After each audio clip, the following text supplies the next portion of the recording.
मासिक धर्म पर अपमानित ना हो बेटियां। सुनीता मिश्रा। महाराष्ट्र के ठाणे जिले में एक निजी स्कूल के शौचालय में खून के धब्बे मिलने के बाद पीरियड्स की जांच के नाम पर छात्रों 5वीं कक्षा से 10वीं कक्षा के न केवल कपड़े उतारवाए गए बल्कि उन्हें फिंगर प्रिंटिंग लिए गए और दीवार पर लगे धब्बों की तस्वीरें पोस्टर पर दिखाई गई।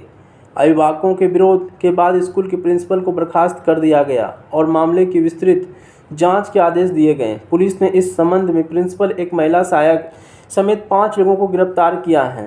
इस अमानवीय कृत्य से न केवल छात्राओं के मानसिक आघात पहुंचा बल्कि पूरा देश शर्मसार हुआ है। अल्पायु में मन की लगी ठेस ताउम्र शारीरिक और मानसिक रूप से पीड़ा देने वाली होती हैं। अभिभावक अपने बाद स्कूल के बच्चों के लिए सबसे सुरक्षित स्थान मानते हैं। शिक्षकों से बच्चों के प्रति संवेदनशील व्यवहार की अपेक्षा की जाती है। छात्रों की मानसिक धर्म की प्राकृतिक प्रकृति के बारे में उचित शिक्षा देने के बजाय स्कूल द्वारा उन पर मानसिक दबाव बनाना शर्मनाक और घृणित कृत्य है।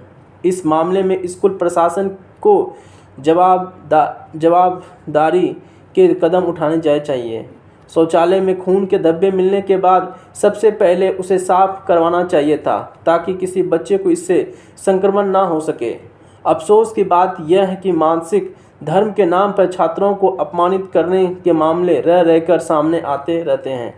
फरवरी 2020 में गुजरात के भुज से इस तरह का मामला सामने आया था, जब सहजानंद गर्ल्स कॉलेज के बाहर सैनिटरी पैड मिलने के बाद 66 लड़कियों के मासिक धर्म की जांच करने के लिए उनके कपड़े उतरवाए गए थे।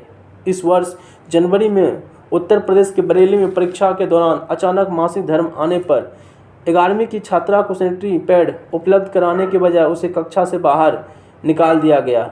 अप्रैल में तमिलनाडु के कोयम्बटूर में 8वीं कक्षा में पढ़ने वाली एक दलित छात्रा को मासिक धर्म होने पर कक्षा से बाहर सीढ़ियों पर परीक्षा देने को मजबूर किया गया।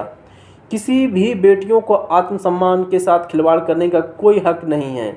सब समाज ने इसे बर्दाश्त नहीं किया जाना चाहिए। केंद्र सरकार ने भी स्कूलों में छात्रों के बीच मासिक धर्म को लेकर जागरूकता फैलाने और उसके दृष्टिकोण में व्यवहार में बदलाव लाने के लिए मासिक धर्म स्वच्छता संबंधी राष्ट्रीय नीति तैयार की हैं। ऐसे में बेटियों का मनोबल बढ़ाते हुए उसे आगे बढ़ने के लिए प्रेरित करने की जरूरत है।